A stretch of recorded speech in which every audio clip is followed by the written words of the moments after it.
Hey, what's up guys? Welcome back to the channel. In this video, I want to explain how real estate beginners can realistically find their first investment property in Germany, what kind of properties actually make sense at the beginning, how cash flow really works, and how financing looks with real numbers. If you're new to real estate and feel overwhelmed by listings, calculations, and conflicting advice, this video will give you a clear and practical starting point. My name is Hans, I invest in residential real estate here in Germany, and I currently own 16 rental properties with a portfolio value of around 3 million euro. On this channel, I share very practical and real-world insights into how real estate investing in Germany actually works, based on my own experience and real numbers. In this video, we will first look at how to find properties on Immoscout and how to set up search alerts properly. Then we will talk about what types of properties beginners should focus on and which ones they should avoid. After that, I will explain cash flow in simple terms and show you what is realistic in Germany. Then we will walk through a concrete financing example for a 150,000 euro property so you can see how the numbers actually look. Finally, I will explain how proper due diligence works and why it's so important before you ever make an offer. Before we go deeper, I want to mention something very briefly. I currently offer a discount on my real estate consultation services. So if you're thinking about buying a property now or later throughout the year, you can book the consultation now at this current price and use it either this year or next year. After that, consultation prices will increase again, just as a hint. By the way, these consultation costs can usually be deducted from your taxes since they are related to a possible real estate investment, even if you end up not buying a property at all. You can find all details on my website on germanrealty.org/services. So now let's start with where most beginners should look for properties, which is Immoscout. So Immoscout is the most important platform for residential real estate here in Germany. Most brokers list their properties there and most serious buyers use it as well. One of the biggest mistakes beginners make is manually browsing listings from time to time. That approach is really inefficient and frustrating. Instead, you should set up search alerts. On Immoscout, you can define a price range and a location and basic criteria such as apartment size or number of rooms. Once you save that search, Immoscout will notify you immediately when a new property matching your description or criteria is listed.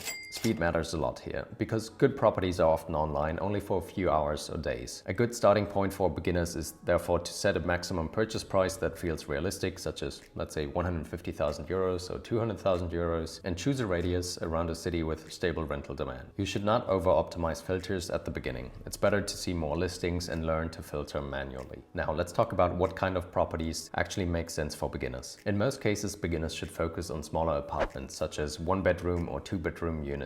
Smaller apartments are usually easier to rent out, easier to finance, and easier to resell later. Demand for smaller units is also often very stable, especially in cities with students, young professionals, or let's say a mobile workforce. Equally important is the type of the building. I usually recommend apartments in larger apartment buildings, not single-family houses. The reason for that is risk distribution. In a larger building, costs for major repairs such as roof replacement, facade work, or heating systems are shared among many owners, right? That significantly reduces your individual risk. If you own a single-family house and the roof needs to be replaced, you pay 100% of that cost yourself. In a building with, let's say, 20 apartments, you only pay a small fraction of that. For beginners, this shared cost structure is extremely valuable. You should also avoid special rental schemes at the beginning, such as student residences with mandatory management or, let's say, senior living concepts, right? These properties often look attractive on paper, but management fees are high and flexibility is limited. A boring, let's say simple apartment in a normal residential building is usually the best starting point. Now let's talk about cash flow, because this is where many beginners get confused. Cash flow is simply the difference between the money that comes in and the money that goes out each month. In real estate, that means rental income minus loan payments,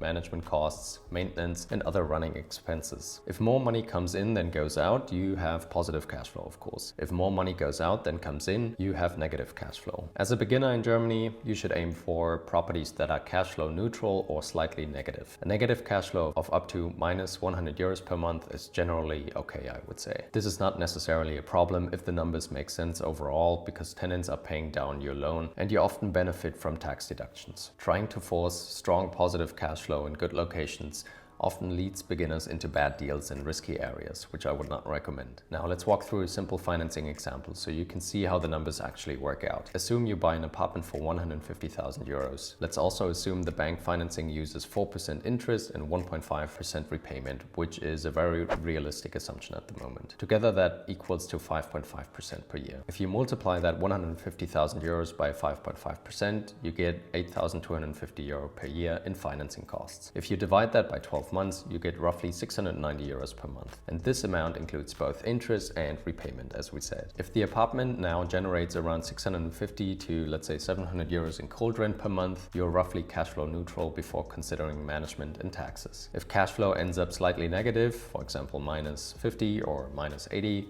euros per month, that is still very reasonable for a beginner property. The important point is that the deal works financially and is financeable, not that it looks good on paper. Before you ever make an offer on a property, proper due diligence is absolutely critical. I generally split due diligence into two steps. The first step is the property due diligence. This is where you analyze the documents you receive from the brokers, such as the Exposé, the Wirtschaftsplan, the Abrechnung, and the protocols. If you want to learn more about how you should actually read these documents, make sure to check out this video here. So in this step, I want you to understand the building, the owners association, upcoming repairs, and potential risks. Many bad deals can already be identified at this stage. The second step of the due diligence is then the financial due diligence. This is where you analyze whether the deal actually works financially. You look at the purchase price, rent, financing, cash flow, and taxes, and long-term effects. For this financial due diligence, I use a spreadsheet that I specifically set up to calculate the exact cash flow of a property and to show whether a deal makes sense from a financial perspective. In that spreadsheet, you only need to enter a few key numbers such as the purchase price, the rent,